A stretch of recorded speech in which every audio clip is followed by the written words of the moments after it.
আল্লাহ রাব্বুল আলামিন আমাদেরকে সৃষ্টি করেছেন আল্লাহর বান্দা হিসেবে, মানুষ হিসেবে সৃষ্টি করার কারণে আল্লাহ সুবহানাহু ওয়া তাআলা তার এই বিশাল মাখলুকাতের উপর, এই বিশাল সৃষ্টি জগতের উপর আল্লাহ রাব্বুল আলামিন মানুষদেরকে সম্মানিত করেছেন, মর্যাদা দিয়েছেন। এই মানুষের জন্য আল্লাহ রাব্বুল আলামিন একটি জিনিসকে সবচেয়ে বেশি মর্যাদাপূর্ণ করেছেন, সেটি হচ্ছে সময়। সময়কে আল্লাহ রাব্বুল আলামিন এত বেশি মর্যাদা দিয়েছেন যে ফলে সময় যাতে করে আপনার কাছ থেকে কোনোভাবেই বেহুদা, অনর্থক, কোনো ধরনের গুরুত্বপূর্ণ কাজ ছাড়া আপনার সময় নষ্ট না হয়, এর জন্য আল্লাহ রাব্বুল আলামিন সময়ের জন্য অনেকগুলো ব্রেকেট, অনেকগুলো বন্ধনী দিয়েছেন, অনেকগুলো বাধা দিয়েছেন। এটাকে দিন এবং রাতের মধ্যে ভাগ করেছেন, দিন এবং রাতকে বিভিন্নভাবে ভাগ করেছেন। অনেক দীর্ঘ আলোচনা, সেদিকে আমি যাচ্ছি না। তার মধ্যে আমাদের জীবনের মধ্যে একটা বড় ধরনের ব্রেকেট হচ্ছে যে জীবনের জন্য আল্লাহ সুবহানাহু ওয়া তাআলা একটা বছর দিয়েছেন। একটি বছর আপনি অতিক্রম করে যাবেন, আবার নতুন একটি বছর আসবে।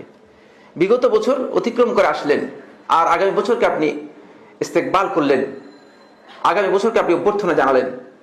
এই যে একটা বছর যাচ্ছে, একটা বছর আসতেছে, একটা মাস যাচ্ছে, আরেকটি মাস আসতেছে, এটি আমাদের জীবনের জন্য কি ইঙ্গিত বহন করে থাকে? একটাই ইঙ্গিত বহন করে, সেটা হচ্ছে যে আমাকে আপনাকে জানান দিয়ে যাচ্ছে, আমাকে আপনাকে এই কথা বলে দিয়ে যাচ্ছে যে তোমার জীবন থেকে আমি একটি বছর নিয়ে গেলাম, তোমার এই জীবনে একটি বছরে তুমি আসলে কি কি অর্জন করতে পেরেছো, তুমি কি অর্জন করার জন্য চেষ্টা করেছো। এই আল্লাহর বান্দার উপর ওয়াজিব হচ্ছে যে কাজগুলো, সেটি হচ্ছে, প্রথম হলো সে সত্যিকার তার কাজের জন্য আত্মসমালোচনা করবে, সর্বোচ্চ চেষ্টা করবে যে গত বছর আমার কাছ থেকে অতিক্রম করে গিয়েছে, এই গত বছরে আমি আসলে কি করার দরকার ছিল কিন্তু কি করতে পেরেছি।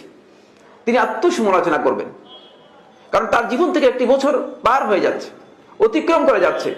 তার মধ্যে যদি এতটুকু উপলব্ধি, আমাদের মধ্যে যদি এতটুকু উপলব্ধি না আসে যে আমার জীবন থেকে এক বছর চলে যাচ্ছে, আমি কিছুই তো করতে পারিনি, অর্জন বলতে আমার কিছুই নেই, অ্যাচিভমেন্টস বলতে কিছুই নেই, তাহলে আমি সেখানে সত্যিকার অর্থে ক্ষতিগ্রস্ত হলাম, বিপদগ্রস্ত হলাম। এই জন্য আপনাকে অবশ্যই প্রথম কাজ হচ্ছে আত্মসমালোচনা করতে হবে। দ্বিতীয় কাজ হচ্ছে, আমার বন্ধুগণ, যে ভুল বিচ্যুতি হয়ে গিয়েছে সেগুলো যদি সংশোধন করার মতো কিছুই থাকে, সেটাকে সংশোধন করে দেবেন। পরিমার্জন করার, মুছে দেওয়ার মতো কিছু থাকে, সেগুলোকে কাগজে যেভাবে লিখলে আবার রিমুভ করা যায়, সেভাবে রিমুভ করে দেওয়ার জন্য চেষ্টা করবেন। কারণ আল্লাহ রাব্বুল আলামিন বান্দাদের আমল নামার মধ্যে অপরাধ থাকলে সে অপরাধকে আল্লাহ তাআলা রিমুভ করে দেন, মুছে দেন। সুতরাং আপনিও সেগুলোকে কিভাবে পরিশুদ্ধ করা দরকার, কিভাবে সংশোধন করা দরকার, সেই সংশোধনের জন্য চেষ্টা করবেন। 3 নম্বর যে কাজটি আপনার জন্য আমার জন্য অপরিহার্য, সেটা হচ্ছে আল্লাহ রাব্বুল আলামিনের কাছে আমরা বেশি বেশি করে তওবা এবং ইস্তেগফার করব।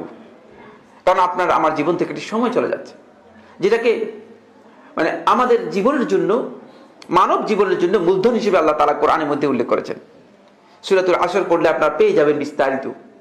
মানুষ এর আগে আসর, সময়ের কসম করে আল্লাহ সুবহানাহু ওয়া তাআলা বলেছেন, সময়ের সাথে মানব জীবনের এত ওতপ্রোতভাবে সম্পৃক্ত যে মানুষের জীবন এর প্রকৃত মূলধন হচ্ছে মূলত সময়। তাই এই সময় যদি কেউ নষ্ট করে, তিনি সবচেয়ে বড় ক্ষতিগ্রস্ত। এই জন্য আল্লাহ সুবহানাহু ওয়া তাআলা একসাথে মানুষ এবং আল্লাহ রাব্বুল আলামিন সময়ের কসম করে সূরাতুল আসরের মধ্যে বলে দিয়েছেন, যাতে করে আমরা বুঝতে পারি যে আমরা যদি ক্ষতি থেকে বাঁচতে হয়, তাহলে আমাদের সময়কে কাজে লাগাতে হবে, সময়কে আমাদেরকে গুরুত্ব দিতে হবে। তাই এখানে তওবা এবং ইস্তেগফার করতে হবে। তারপরে 4 নম্বর যে পয়েন্টটি, সেটা হলো এই, গত বছরে যে কাজগুলো আপনি করতে পারেননি, সেই কাজগুলো আমার বন্ধুগণ আমাদেরকে একটা পরিকল্পনা নিতে হবে যে আমি আগামী বছরের জন্য সেই কাজটা কিভাবে করতে পারি, সেই কাজগুলো আমি কিভাবে সম্পন্ন করতে পারি, আদায় করতে পারি।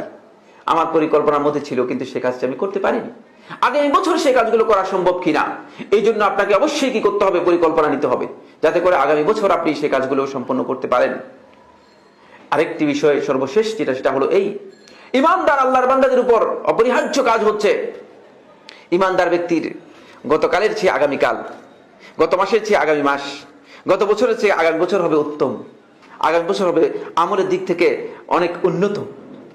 যদি গত বছরের চেয়ে আপনার আগামী বছর আরো উন্নত হয়ে থাকে, তাহলে আপনি নিশ্চিত আপনার ঈমানের মধ্যে সমৃদ্ধি আসেনি, আপনার আমলের মধ্যে সমৃদ্ধি আসেনি, আপনার আল্লাহ তাআলার প্রতি আনুগত্যের যে বিষয়গুলো রয়েছে সেই বিষয়গুলো আপনার কাছে সত্যিকারভাবে গুরুত্ব পায়নি।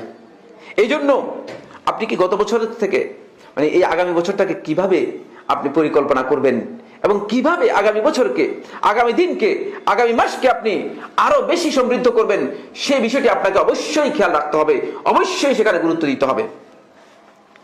আমার বন্ধুগণ, এটা আল্লাহ তাআলার পরিক্রমা। তিলকাল আইয়ামু নুদাউলুহা বাইনান নাস। এই যে দিনগুলোকে আল্লাহ রাব্বুল আলামিন পরিবর্তন করেন, এগুলোকে আল্লাহ রাব্বুল আলামিন আবর্তিত করেন। এই পৃথিবীর সমস্ত মানুষ যদি একসাথ হয়, সমস্ত সম্পদ যদি একসাথ করে, সমস্ত পরিকল্পনা এবং ষড়যন্ত্র যদি একসাথ করা হয়, তারপরে যদি বলা হয় যে একটা সেকেন্ডকে আগিয়ে দিব অথবা পিছিয়ে দিব, সম্ভব কিনা? ইম্পসিবল, অসম্ভব। দেখছেন, তার কর্তৃত্বের মধ্যে তিনি রেখে দিয়েছেন। একটা দিনকেও আপনি আগ পিছ করতে পারবেন না, প্রশ্নই আসে না। একটা সেকেন্ডকে কিছুই করতে পারবেন না। কিন্তু আপনার আমার জীবন থেকে সংকেত দিয়ে দিয়ে চলে যাচ্ছে। প্রত্যেকটা জায়গায় জায়গায় সংকেত দেওয়া রয়েছে, সংকেত দেওয়া আছে, যাতে করে আমি আপনি বুঝতে পারি। কিন্তু দুর্ভাগ্যের বিষয়, আফসোসের বিষয়, ওই কাফেররা যেদিন কিয়ামতের দিন মাহশারের মধ্যে যখন উত্থিত হবে, তখন তারা বলবে ইয়া হাসরাতানা আলা মা ফাররাতনা ফি জামবিল্লাহ। আল্লাহ তাআলার হকের ব্যাপারে আজকে আমাদের জন্য আফসোস যে আমরা আল্লাহ রাব্বুল আলামিনের হকের ব্যাপারে কি কাজটা করেছি, নষ্ট করে দিয়েছি, অবহেলা করেছি, গুরুত্ব দেইনি, গুরুত্বহীন ছিল এই কাজটি। সেদিন আফসোস করে কোনো লাভ হবে না। আমার জন্য কোনো লাভ নেই, আপনার জন্য কোনো লাভ নেই। এর আগেই আফসোস করার দরকার ছিল।